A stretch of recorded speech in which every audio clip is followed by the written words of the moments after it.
Trump అకస్మాత్తుగా U turn తీసుకున్నారు. America అకస్మాత్తుగా యూటర్న్ తీసుకుంది.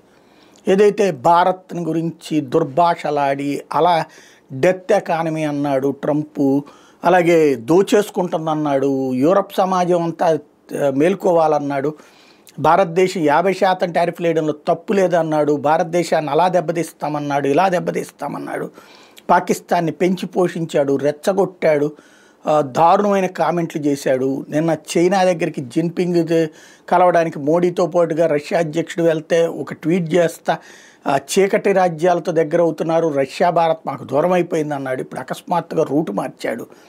మార్చేసేసి మోడీ అంటే నాకు మంచి మిత్రుడు, మోడీతో మంచి స్నేహం ఉంది, భారతదేశంతో మంచి సంబంధాలు కొనసాగాలని కోరుకుంటున్నా అంటూ మళ్ళీ ట్వీట్ చేసుకొచ్చాడు.